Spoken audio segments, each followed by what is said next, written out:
এই গল্পটা হইল একখান মাইয়ার, যার জীবনটা দেখতে আসিল চমৎকার, কিন্তু এমন এক পরিস্থিতির মধ্যে তারে বাস করতে হইতেছিল যা দেখা যাইত না, যা ভালো করত না, কেবল লগে লগে ছিল।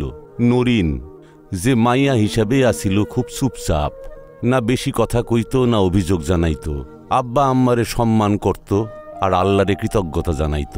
তার জগৎ আসিল ছোট্ট, কলেজের লেখাপড়া, আম্মারে সাহায্য করা আর রাতে চুপচাপ ডায়েরি লেখা।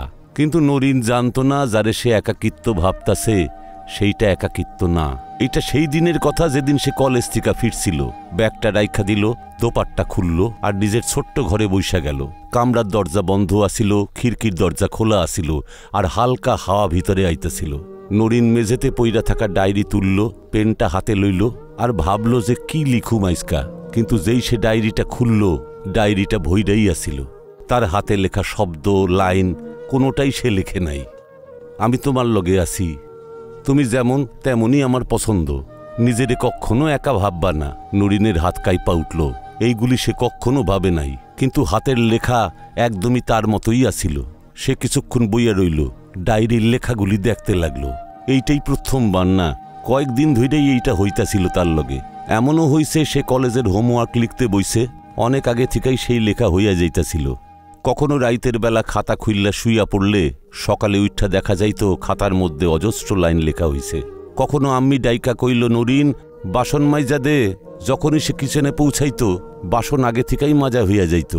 আম্মি কইত, ভালো মাইয়া আমার, নিজেই সব কইরা নেয়। কিন্তু নরিন জানত এইসব কাম সে নিজে করে নাই।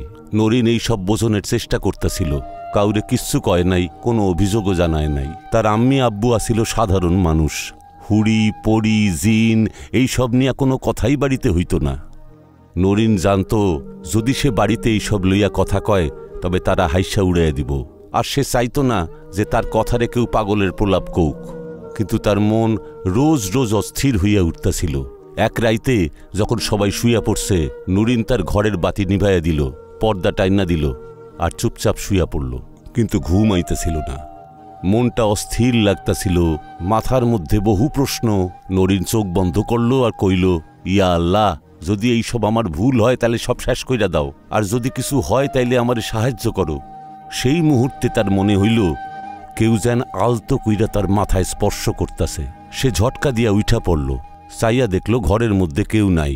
তার বুক ধকপক কইরা উঠল। পরদিন সকালে সবই স্বাভাবিক লাগতাছিল। আম্মি জল খাবার বানাইতাছিল, আব্বু খবরের কাগজ পড়তাছিল, নরিন চুপচাপ বইসা আসিল। কিন্তু তার মনে ঝড় বইতাছিল। সেই দিন সন্ধ্যাকালে খালা সাহেব এখানে আইল, মুখে খুশি, চোখে আনন্দ লইয়া। সে আইসাই কইল, নরিনের জন্য একখান ভালো সম্বন্ধ আইছে, পোলায় খুবই হৃদয়বান আর বংশ খুব উঁচু। আম্মির চোখ উজ্জ্বল হইয়া উঠল, আব্বুও খুশি হইল। কেবল নরিন মাথা নিচু কইরা বইসা আসিল। খালা কইল, এমন পোলা ভাগ্য কইরা মেলে, মাশা আল্লাহ, নরিনের ভাগ্য এবার পাল্টায় যাইব। কিন্তু নরিনের মনের খবর কেউ রাখল না। সম্বন্ধ ঠিক হইয়া গেল। পোলার নাম আসফ, ভদ্র, রোজ নমাজ পড়ে, সৎ এবং দয়ালু। নরিন তার মধ্যে খুদ কিছু পাইল না, না সে কিছু কইল না অরাজি হইল। কিন্তু মনের কোণে একখান প্রশ্ন ঘুইরা ফিরা উঠতে লাগল, যেন কেউ কইতাছে এইসব ঠিক হইতাছে না, এইটা তুমি করতে পারো না, তুমি হইলা অন্য কারোর। নরিন ওই কথাগুলিরে ভুলতে চাইল, কিন্তু যত দিন গেল কথাগুলি আরো জোরে শোনা যাইতে লাগলো। পাকা কথা হইয়া গেল। নিকার তারিখ ঠিক হইল। আম্মি আর খালা রোজ জামা কাপড়, ভোজের তালিকা আর নিকার ব্যবস্থা লইয়া ব্যস্ত রইল। নরিনরেও বাইরে থেকে খুশি লাগতাছিল, কিন্তু মনে মনে সে ভাইঙ্গা যাইতাছিল, ভয় পাইতাছিল, কিছু একখান হারাইয়া ফেলতাছিল। রাইতে যখন সে শুইতে যাইত তখন ঘুম তার থেকে দূরে সইরে যাইত। চক্ষে পানি, মনে আতঙ্ক আর মাথায় একখানি আওয়াজ, তুমি হইতাছ অন্য কারোর। একদিন সন্ধ্যাকালে আসফ নরিনের কাছে আইল। আম্মা কইল, যাও কথা কইয়া নাও, এইটা হইল তোমাগো জীবনের সিদ্ধান্ত। নরিন মাথা নাড়াইল আর সোজা ঘরে চইলা গেল। ড্রয়িং রুমে বইসা আসফ হাইসা কইল, কেমন আছো নরিন? নরিন মাথা নিচু কইরা কইল, ঠিক আছি। আসফ আস্তে আস্তে কইল, নরিন, কিছুদিন ধইরা আমার অদ্ভুত মনে হইতাছে, যেন কেউ আমার আশেপাশে ঘুরতাছে। নরিনের দম আটকাইয়া গেল। নমাজ পড়নের সময় একখান হাওয়ার দমকা আসে আর আমার কানে একখান কথা ঢুইকা আসে, আর আমি শুনতে পাই, সইরা যা, অতর না, ও হইল আমার। নরিনের হাত থরথর কইরা কাইপা উঠল। সে প্রথমবার মুখ তুইলা আসাফরে দেখল। তোমার কবে থেকে হইতাছে এইরকম? আসাফ কইল, প্রায় 2 সপ্তাহ হইয়া গেছে। প্রথমে পাত্তা দিই নাই, কিন্তু অহন মনে ভয় ধইরা গেছে। সেই রাইতেই নরিন সাহস সঞ্চয় করল আর আম্মিরে গিয়া সব কথা কইয়া দিল। আম্মি, আমার লগে কিছু হইতাছে। খাতায় আপনা আপনি লেখা হইতাছে, বাসন নিজেই মাজা হইয়া যাইতেছে, কাপড় কাচা হইয়া যাইতেছে, আর আমার ডায়েরিতে অন্য কেউ লিখতাছে। আম্মি হাইসা উঠা কইল, নরিন, এইসব নিকার চাপে হইতাছে, তুমি বেশি চিন্তা করতাছ। নরিনের চক্ষু দিয়া পানি ঝরতে লাগলো। আমি মিছা কথা কইতাছি না, এইসব আমি নিজে দেখছি, আর এখন আসাফের লগেও এইসব হইতাছে। আম্মি তার মাথায় হাত রাখলো আর কইল, মাগো, তুমি কোরআন পড়ো, নামাজে মন দাও, সব ঠিক হয়ে যাইব। পরদিন সকালে নরিন কিচেনে দুধ গরম করতেছিল। হঠাৎ কইরা তার হাত থেকে দুধের বাটি ছিটটা গেল, গরম দুধ হাতে পইরা গেল। নরিন চিৎকারও করল না, হাতে জ্বালাও হইল না, কারণ তার কোনো কষ্টই হইতেছিল না। সে হাতের দিকে চাইল, পুইরা যাওয়া তো দূরের কথা, কোনো চিহ্নই নাই। নরিন ওইখানেই চুপচাপ খাড়াইয়া রইল, বুকের ধুকপুকানি বাইরা গেল। ঘরের কোণ থেকে কেউ দেখতাছে মনে হইল। সে কাইপা ওঠা গলায় কইল, তুমি কে? কেন আমার লগে এইসব করতাছ? কিন্তু ঘরের মধ্যে কোনো আওয়াজ হইল না, কিন্তু একটা ঠান্ডা বাতাস বইয়া গেল। একটা কথাই ভাইসা আইল, চইলাইছে, নিকার দিন চইলাইছে। কিন্তু নরিন ভেতর থেকে চুপচাপ হইয়া গেল, আর ভেতরটা শূন্য হইয়া যাইতে লাগলো তার। খালা জিগাইল, কি হইছে নরিন? 2 দিন বাদে নিকা তোমার মধ্যে উজ্জ্বলতা নাই কেন? নরিন হালকা হাইসা উঠত আর মাথা নিচু কইরা নিত। অহন সে আসফরে দেখাও খুশি হইত না, বরং মনের মধ্যে অস্থিরতা বাইরে যাইত। আসাফ একবার কইল, নরিন, মনে হইতাছে সব সময় কেউ আমাকে দেখতাছে। এমনও তো মনে হইতাছে যে তোমারে কেউ কবজা কইরা ফেলছে। নরিন কোনো জবাব দিতে পারল না। নিকার 2 দিন আগে আসাফ গাড়িতে বাজারে যাইতাছিল। রাস্তায় হঠাৎ কইরা ব্রেক ফেল কইরা গেল। তার গাড়ি রাস্তার মোড়ে গিয়ে একখান থাম্বায় ধাক্কা খাইল। লোকে প্রথম ভাবছিল সে বাইচা গেছে, কিন্তু ডাক্তার যখন তারে দেখল তখন হতাশ হইয়া পড়ল। তার আঙুলগুলি এমনভাবে ভাঙা গেছে যেন কেউ মুচড়াইয়া দিছে, কিন্তু গোটা শরীরে আঘাতের কোনো চিহ্ন আসিল না। এইটা সাধারণ দুর্ঘটনা মনে হইতাছিল না। আসাফ অজ্ঞান আছিল। অহন নিকাটাই একখান আতঙ্ক হইয়া উঠছিল। যখন নরিন এই খবর পাইল, সে শঙ্কিত হইয়া উঠল। কোনো চিৎকার না, কোনো কান্নাকাটি না, কেবল সেই দিক ওই দিক চাইতে লাগলো, আর মনের মধ্যে একখান কথাই ঘুরতে লাগলো, এইসব সেই করতাছে যে আমার ডায়েরি লিখতাছে, যে আমার কাছে আইতাছে, যে আমারে অন্য কারোর হইতে দিতে চায় না। নরিনের দম বন্ধ হইয়া আইল, বাড়ি ঘর দুইল্লা উঠল। সে চুপচাপ উঠা পড়ল, নিজের ঘরে গেল, দরজা বন্ধ করল আর অন্ধকারে বৈশা পড়ল। তার বিশ্বাস হইয়া গেছিল কেউ একজন আছে যে তারে ছাড়ব না। ঘরের বাতি নেভানো আসিল, পর্দা খোলা আসিল, আর চাঁদের আলো খোলা জানলার ফাঁক দিয়া আইসা নরিনের শরীরে পড়তাছিল। সে মাটিতে বৈশা আসিল, হাঁটু গাইরা বৈশা আসিল, আর চক্ষু দিয়া পানি ঝইরাই পড়তাছিল। ঘরের দেয়ালে তার ছায়া পড়তাছিল, কিন্তু অদ্ভুত বিষয় এইটাই, ওই ছায়াটা মাঝে মধ্যে বড় হইয়া যাইতেছিল, কখনো কখনো দুলতাছিল, কিন্তু নরিন নড়তাছিল না। আসাফরে হাসপাতালে নেওয়া হইল। ডাক্তাররা কইয়া দিল, যতক্ষণ না আঙুল স্বাভাবিক হইতাছে তার নিকা হইতে পারে না। আম্মি কানতে কানতে দুর্বল হইয়া গেছিল, আব্বু চুপ কইরা গেছিল, আর খালাকে বলি কইতাছিল, এই নজর লেগে গেছে, সবই ঠিক হইয়া যাইব। নরিন কাউরে কিছু কইতাছিল না, কিন্তু প্রত্যেক রাতে নিজের ঘরে বৈশা একটাই প্রশ্ন করত, তুই কে? কেন করতাছিস এই সব? আমি তোর কি ক্ষতি করছি? ওই রাতেই যখন সবাই শুইয়া পড়ল, নরিন জানলা বন্ধ কইরা বিছানায় শুইয়া পড়ল। ঘরটা চুপচাপ আছিল, কিন্তু কেন জানি না তার মনে হইল কেউ তার ঘরের ভিতর ঢুইকা পড়ছে। সে চক্ষু খুলল, সাইড দিকে তাকাইল, কিন্তু কাউরে দেখতে পাইল না। হঠাৎ কইরা ঘরের ভিতর আয়নাটা একটু দুইলা উঠল, আর তার মধ্যে একখান রেখা দেখা গেল। নরিন তাকায় দেখল, কয়েকখান শব্দ, কয়েকখান লেখা ফুইটা উঠল, আর সেই কথাগুলি হইল, তুমি কেবল আমার।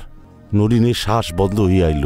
সে আস্তে কইরা বিছানা থেকে উঠল, আয়নার সামনে আইল, আয়নাটা পরিষ্কার করতে লাগলো, কিন্তু লেখাগুলি যেন আয়নার ভিতরেই আছে, মুছতাছিল না। সেই মুহূর্তে তার ঘাড়ের পিছনে একখান ঠান্ডা হাওয়া বইয়া গেল। সে ঘুইরা তাকাইল, কিন্তু কেউ নাই। পরদিন নরিন রে খালা বাজারে লইয়া গেল নিকার অবশিষ্ট জিনিস কিনতে। কাপড়, জুতা আর চুড়ি সব কেনা হইল, কিন্তু নরিনের শরীরটাই ওইখানে আসিল, মনটা আসিল অনেক দূর। যখন তারা বাড়ি ফিরে আইল, তখন আম্মি কইল, নরিন বাসন মাজা ফেলাও। নরিন চুপচাপ রান্নাঘরে চইলা গেল, কিন্তু যেই কল খুলল, বাসন আগের থেকেই মাজা আসিল। সে দরজার দিকে চাইল, আর ভয় পাইয়া পিছনে চইলা গেল। কিচেনের মেঝেতে ভিজা চিহ্ন আসিল, যেন কেউ ভিজা পায়ে ওইখান দিয়ে হাইটা গেছে। কিন্তু ওই চিহ্নটা কোনো মাইনসের আসিল না। পায়ের পাতা লম্বা আর মোড়ানো আসিল। নরিনের মুখ ফ্যাকাশে হইয়া গেল। সে চট কইরা দরজা বন্ধ করল আর ঘরে পালাইয়া গেল। নরিন অহন রোজই নতুন বাস্তবের মুখামুখি হইতে লাগল। কখনো আয়নার উপর লেখা ফুইটা উঠত, কখনো বাতি নিভা যাওয়ার পর দরজা খুলে যাইত, কখনো কানের কাছে শোনা যাইত কারোর শ্বাস প্রশ্বাসের আওয়াজ। একদিন সে দরজা বন্ধ করল, খিল তুইল্লা দিল আর বৈশা বৈশা নিজেরে কইল, আচ্ছা এইসব কি আমার পাগলামি? আর তখনই ড্রেসিং টেবিলের আয়নায় সে নিজেরে দেখতে পাইল। কিন্তু ওই চেহারাটা তার আসিল না। একই পোশাক, একই মুখ, কিন্তু চক্ষের চারপাশে কালি পরা, ফ্যাকাশে আর চামড়া কুচকায় গেছে। নরিন পিছনে আইল, জোরে জোরে হাঁপাইতে লাগল। ইয়া আল্লাহ! সে শুধু এইটুকুই কইতে পারল। কয়েকদিন কাইটা গেল, নিকা সামনেই আইল। সম্পর্ক ঠিকই আসিল, কিন্তু সবাই চিন্তায় পড়ছিল। আসাব কইতে পারতাছিল না। সে নরিনের আব্বুরে কইল, আঙ্কেল, আমি সত্যি কমু, আমি কিছু বুঝতে পারতেছি না। আমার এমনটা মনে হইতাছে যে আমি এই মাইয়ার কপালে নাই। আব্বু চুপ কইরা চোখ বন্ধ করল। তার মাইয়ার ভাগ্য তার হাত থেকে বাইরে যাইতেছিল। নরিন এক রাতে সাহস ধরল, অজু করল, জায়নামাজ বিছাইল আর বৈশা গেল। ইয়া আল্লাহ, তুমি যদি পরীক্ষা দিতে চাও আমারে ধৈর্য দাও, আর আমি যদি জালে ফাইসা থাকি আমারে বাইর করো। তুমি জানো আমি সত্য কইতাছি, তুমি জানো আমি দুর্বল। তারপর সে আয়াতুল কুরসি পড়ল, সূরা ফালাক পড়ল আর চিৎকার কইরা কইল, তুই যেই হোস না কেন, সামনে আয়। আমার ভাগ্যে তুই নাই, তাইলে আমারে আটকায় রাখছস কেন? অনেকক্ষণ শব্দ হইল না। তারপর জানলা খুইলা গেল। তারপর একখান কথা যেন খুব কাছেই শোনা গেল, তৈরি হইয়া যাও, সময় আইসা গেছে। নরিন পিছায়া গেল। শরীরে বল আসিল না, কথা বাইরাইতেছিল না, আর বুকের ধুকপুকানি বাইরা গেছিল। রাইত গভীর হইয়া গেছিল। নরিনের ঘরটা চুপচাপ হইয়া আসিল, কিন্তু মনের মধ্যে ঝড় উঠা গেছিল। আজ সে অজু কইরা বইল, অন্তর থেকে আল্লাহরে ডাকল আর চিৎকার কইরা কইল, তুই যেই হোস না কেন, সামনে বাইরা। আর তখন জানলার পর্দা দুইলে উঠল। ঘরের দরজা ঠান্ডা হইয়া গেল। আর তারপর একখান কথা শোনা গেল, না পুরুষের না মাইয়ার, কেবল একখান গমগমে আওয়াজ, আমি আইসা পড়ছি। নরিনের বুক কাইপা উঠল। সে বুকে ভয় লইয়া চারদিকটা দেখতে লাগল। প্রথমে কিচ্ছু দেখতে পাইল না। তারপর আলোর ঝলকানি দেখা দিল, যেন হাওয়ায় কিছু চলতাছে। আর আস্তে আস্তে তার মুখখান দেখা গেল। আয়নার সামনে একখান লম্বা চেহারা দেখা গেল। সাদা পোশাক, লম্বা চাদর, কিন্তু শরীরটা আবসা, যেন ধোয়া দিয়া বানানো। নরিন কথা কইতে পারল না, দম আটকায় গেল। সে নড়তে পারতেছিল না, কেবল দৃষ্টি আটকায় গেল। সেই মূর্তি কইল, অনেক ধৈর্য ধরছি, অহন সময় এসে গেছে, তুমি আমারই বরাবরের মতো। নরিন চক্ষু নামাইল আর হেঁচকি তুললে একখান কথা কইল, তুমি কে? আমার লগে এমন করতাছো কেন? কেন আমার জীবনটারে শেষ করতাছো? জিন কইল, আমি তোমারে শেষ করতাছি না, আমি তোমারে নিজের করতাছি। যখন তুমি জন্মাইছিলা আমি তোমারে প্রথম দেখছিলাম, আর ওই দিন থেকে আমি আটকায় গেছিলাম।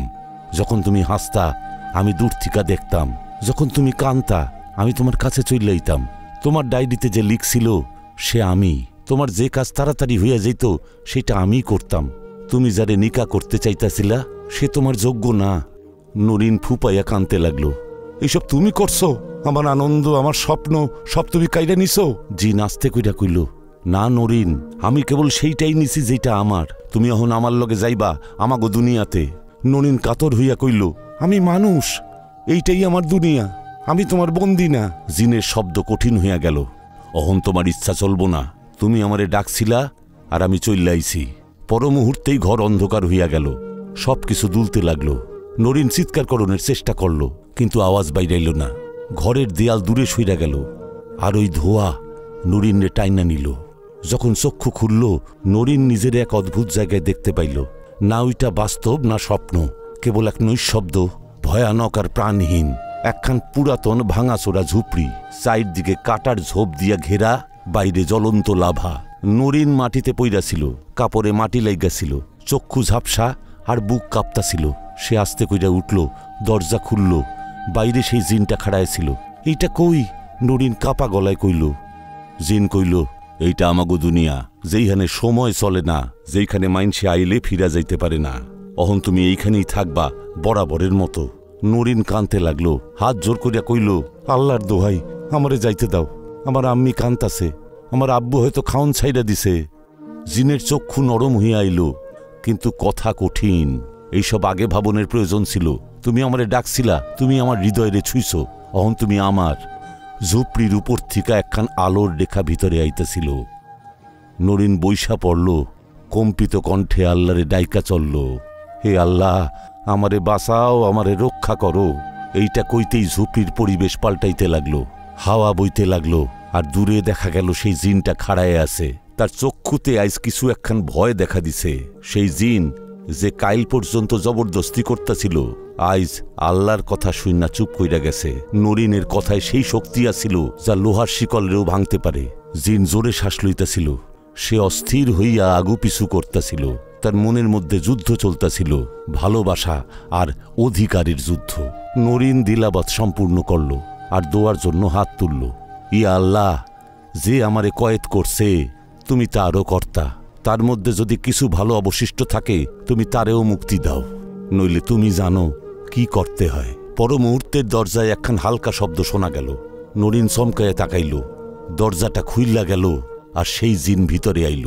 কিন্তু আইজ না সে রাইজ্ঞা আসিল, না তার জোর আসিল। মাথা নিচু, ধীর পদক্ষেপ আর নিচু কণ্ঠস্বর। নরিন, আমি হাইরা গেছি, না তোমারে কবজা করতে পারছি, না তোমার আল্লাহ রে। আমি তোমারে লইতে আইছিলাম, কিন্তু তুমি আমারে বদলাইয়া দিছ। নরিনের চোখে পানি চইল্লাইল। সে কেবল এইটুকু কইল, যদি সত্যি তুমি বদলাইয়া থাকো তাইলে আমারে যাইতে দাও। জিন আস্তে কইরা মাথা নাড়াইল, তুমি যাইতে পারো, কিন্তু একখান কথা কইতে চাই। নরিন চুপ কইরা রইল। আমি তোমারে কয়েদ করছিলাম, কিন্তু তুমি আমারে মুক্তি দিছ। তুমি আমারে সেইটা দিছ যা আমি বহুদিন খুঁজতাছিলাম, শান্তি। তারপর সে ঘুরল, ঝুপড়ির বাইরে আইল আর কিছু অদ্ভুত আলফাজ পড়তে লাগলো। যেই আলফাজ মুকাম্মাল হইল, ঝুপড়ির পরিবেশ পাল্টায় গেল। ওই ঝুপড়ির চারপাশ পুরাটাই দুলতে লাগলো, আর নরিনের চোখ বন্ধ হইয়া গেল। যখন তার চক্ষু খুলল, তখন সে নিজের ঘরেই আসিল। ঘরটা পরিষ্কারই আসিল, যেন কিছুই হয় নাই।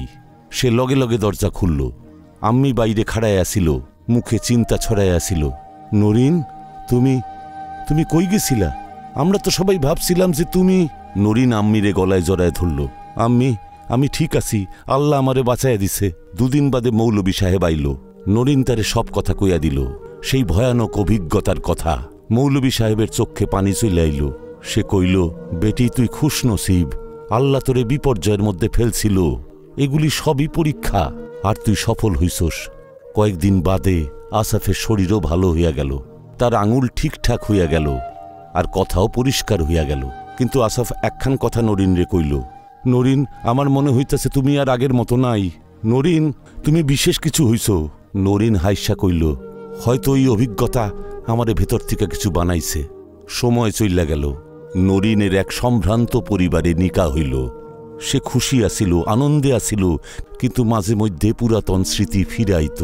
যখন রাইতের বেলা চাঁদের আলো তার ঘরে পড়ত, তখন সে বৈশা কোরআন খুলত আর আল্লাহরে ধন্যবাদ জানাইত।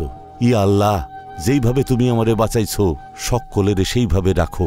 আর জিন, বলা যাইব না সে কই গেছে, কিন্তু এইটুক কন যায় যে যখন কারোর অন্তরে আল্লাহর দোয়া প্রবেশ করে, তাইলে সে মনুষ্য বা জিন যাই হোক না কেন, তার ভিতরটা পাল্টায় যায়।